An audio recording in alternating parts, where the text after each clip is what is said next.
Well, hi everybody. Thank you for Hey. coming out tonight. I don't know if you guys have been paying attention to oh my gosh, the election is already ramped up. It's kind of insane. And Donald Trump, oh, he's amazing. Uh, Donald Trump is the $5.99 asparagus water of the Republican Party. And just like Whole Foods asparagus water, he's also embarrassing, overpriced, and possibly a practical joke. But at least Whole Foods pulled their asparagus water from the shelves and issued an apology when it started to offend people, right? Yeah, come on, Republicans. I also saw that Republican presidential candidate Marco Rubio has a brand new website, and it's got this weird video on there where he asks you to sign a pro-life petition. And if you watch the video, he says, "Sign the petition if you know that a human life won't become a donkey or a cat." Oh, Marco, you don't play Second Life, do you? And and also, did you hear that Lenny Kravitz had a problem with his mesh resin a couple weeks ago?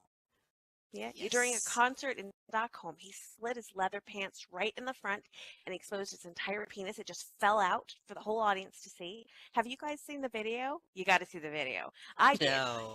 Yeah, and wow, I think we're going to have 6 more weeks of winter. Lenny,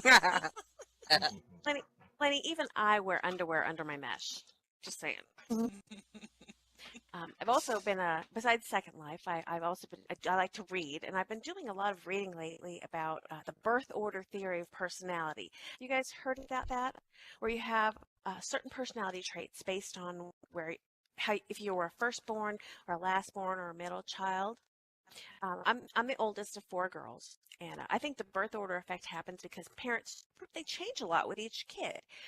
I was, for example, I was raised by strict and I went over to their house, and my dad was helping my 8-year-old niece with the school project. I don't know if you guys made these little model solar systems out of styrofoam balls and things, and they were having the best time. They were smiling and laughing, having such a good time working together. And I just watched this and I was flabbergasted because when I was a kid, getting help with homework from him never went that well. It always ended in frustrated tears. And I used to get pretty upset too. Yeah. Also, did you guys hear this? That Target is eliminating gender signs in their stores. They're taking away the signs that separate the boys' toys from the girls' toys, and they're just going to have toys. I guess they're doing this in the bedding section too, but in the toy section, they're just going to have everything all mixed up. And I was thinking about this, and I thought it's about time. I mean, they don't separate toys by gender in adult toy stores. I uh, I uh, I wanted to share. I wanted to share this with you because I recently made up this list of misconceptions about Second Life, just in case you ever have to explain Second Life to someone who doesn't understand what it is or has incorrect assumptions. Okay, here it is. You can take notes. Okay, the top 7 misconceptions about Second Life. Okay, the first one is that no one plays Second Life anymore. Well, that's not true. Actually, tons of people play Second Life, but you'd have to waterboard us to get us to admit it. Okay? Not true? Okay, the second misconception that drives me nuts. You always hear that Second Life is for perverts and it's full of deviance and sex. And that's wrong. Second Life is for everyone, including perverts. And the third one is that Second Life is a game. Well, Second Life is only a game if you can win by shopping and shopping and shopping and shopping until you are beautiful. Okay. And the fourth misconception is that Second Life is really, really, really expensive. It's too expensive of a game to play. Well, it's only too expensive if you're on Rick Perry's campaign staff. Okay. Now, the fifth misconception, and this is a big one, even for people that play Second Life, is that there's nothing to do in Second Life, right? You know what my boss down at the Dairy Queen used to say when I worked there as a teen? He used to say, if you have time to lean, you have time to sort your inventory, or something like that. I forget. It's been a really long time, but I have a very clean inventory. The sixth misconception is that people who play Second Life don't have a first life. And this is really, really wrong. The people who play Second Life are the classiest, most luxurious people in the entire world. As an example, not only do I have a fulfilling first life, but I enjoy a squeaky clean, responsible looking third life on LinkedIn and a fourth life as the person I want everyone to think I am on Facebook. And finally, the last misconception is that all Second Life female avatars are run by Second Life men. Wrong again. All real life men are actually Second Life avatars. Did I just blow your mind? Well, that's all I have for tonight. Thank you very much. Enjoy the rest of the yay, show. Timmery. Yay. Thank you, Tim. Oh, thanks, you guys. And the Pope wrinkles his brow. He thinks for a minute. He goes, no, Dopey, there are no dwarf nuns in Rome. In the background, a few dwarfs are sniggering. Dopey turns around and gives him a mean glare. And Dopey goes, your worship, are there any dwarf nuns in all of Europe? The Pope's puzzled now, and he says, no, I don't think, Dopey, there are any dwarf nuns in Europe. All the other dwarfs are giggling, and Dopey says, Mr. Pope, are there any dwarf nuns anywhere in the world? I'm sorry, my son, there are no dwarf nuns anywhere in the world I know of. All the other dwarfs collapse in a heap, rolling around in laughter, pounding on the floor, tears rolling down their cheeks, and they're chanting, Dopey screwed up penguin, Dopey screwed up penguin. Dopey. This old man's eating at a truck stop, and three Hell's Angels, bikers, walk in. First one walks up to the old man, pushes his cigarette in the man's pie, and then takes his seat. Second one walks up, spits in the milk, and takes his seat at the counter. Third one walks up to the old man, turns his plate completely over, and then sits at the counter. And without any word of protest, the old man quietly leaves the diner. Well, shortly thereafter, one of the bikers says to the waitress, not much of a man, was he? And the waitress says, he's not much of a truck driver either. He just backed his big rig over 3 motorcycles. I love vengeance. And last but not least here, it's the spring of 1957. Bobby goes to pick up his date. He's a pretty hip guy with his own car. He goes to the front door, and the girl's father invites him in. He says, Carrie's not ready yet. Why don't you have a seat? Carrie's father asks Bobby what they're planning to do, and Bobby says they'll probably go to the soda shop or a movie. Well, why don't you two go out and screw? I heard the kids are all doing it. Well, naturally, this is shocking. Bobby, asks the dad to repeat himself. The dad says, yeah, Carrie really likes to screw. She'll screw all night if we let her.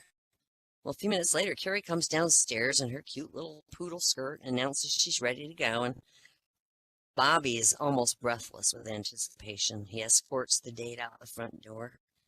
Well, 20 minutes later, Carrie runs back in the house, slams the door, and screams at her father, Dad, it's called the twist! Oh. If you need me again, see, let me know, but that's mine for now. Yay, wow. Brava! That was wonderful. I have a joke I can contribute. Go ahead. Just take Goody. the page. Yeah. Okay. I'm only going to do one side. A couple gets married, and very quickly they have kids, and their sex life gets really complicated. So they agree that they'd have a code word.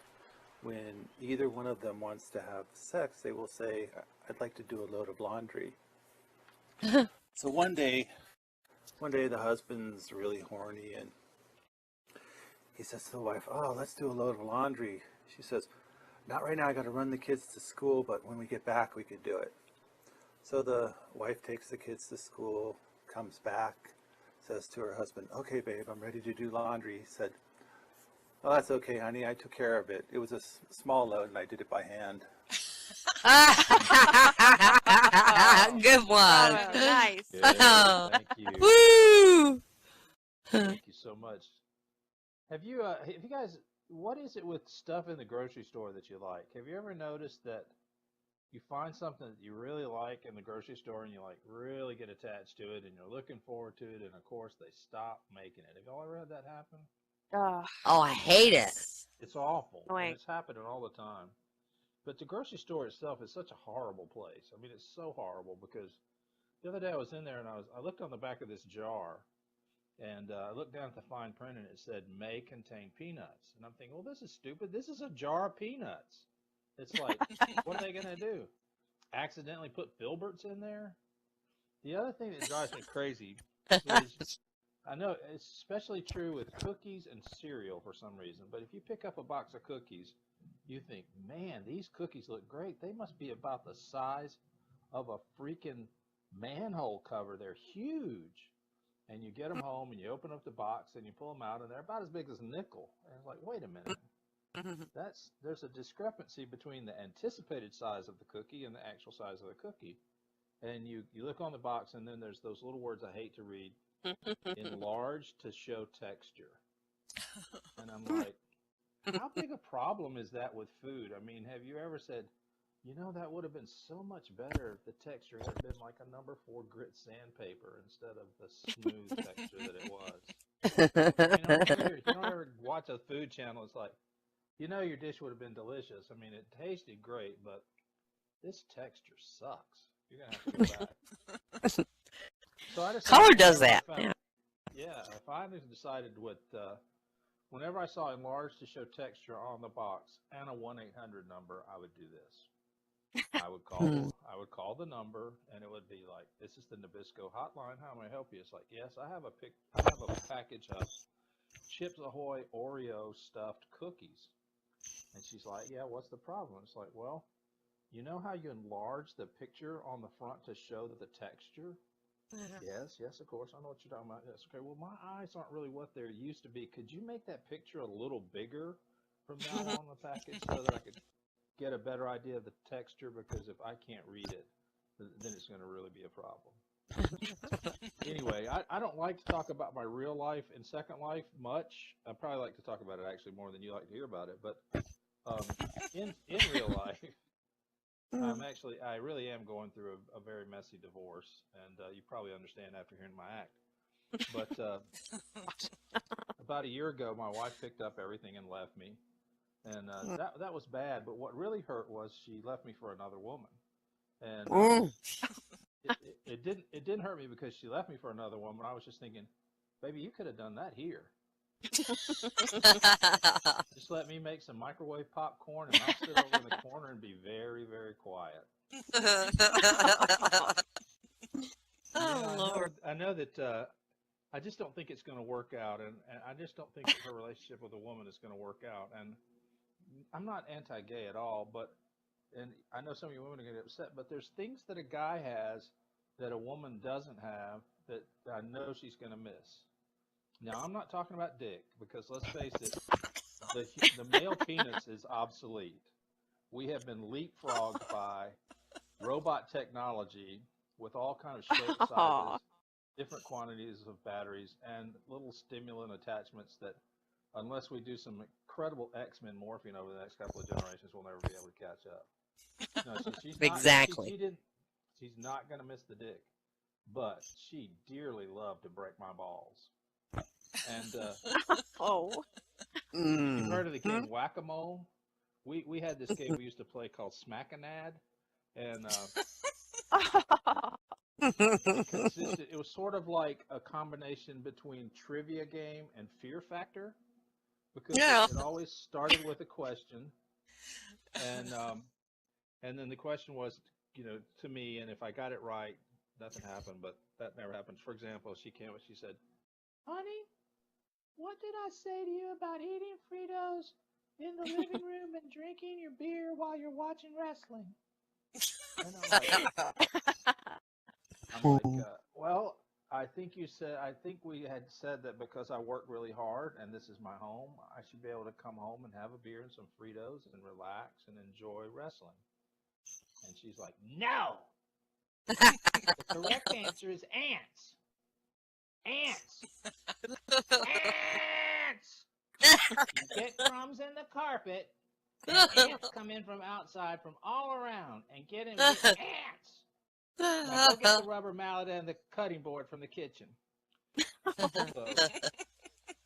yeah. But there is an upside to her being gone. I mean, there's a great thing. It's not great, but one of the things is it's kind of nice to get caught up on my important internet research. I do a lot of research on the internet, and I've learned a lot doing my research, which I can tell you for one thing, like if any of you are parents out there of a daughter, you don't want to enroll her in Innocent High. It is not that innocent. And if you hire a tutor for your child and they say their methods are unorthodox, There. they're very unorthodox. The other thing that's given me time to do since my wife left me is I get to spend a lot more time with my family, which is great. The other night my brother was down. He's upstate somewhere, and I'm downstate somewhere. We use relevant terms. And we were all getting together, and my cousins were there, and everybody was there, and we were drinking, and we were partying, and we were having a great time. And my brother, who is a priest, offered this fact of information just out of the blue. He's like, you know, your virginity grows back after 7 years. And we're all like, well, that's good to know. I imagine that'll come in handy if we ever meet somebody that hasn't had sex for 7 years. And all of a sudden, out of the blue, my mom says, I'm a virgin. And, Oh. so I was thinking, Cute. Mom, we could sell you on Craigslist, Oh. right?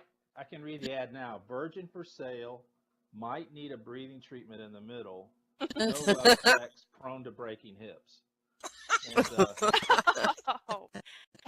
And I can imagine the look on the sheik that buys her and has her shipped over as he uncrates the box. It's like, what the hell? What the hell? And she would say something sweet like, better hurry up, sheik. The Metamucil's kicking in. Oh, God. Terrible. That's awful. So that's the show for tonight. We hope you had a great time. Woo. Why not? You want to come up and do some more, a little bit more? Tim, you want to get? I have a couple I can do, but I mean, why not come up one more time? Take us out to the 6 o'clock hour. I'll take us to the end of the show. What the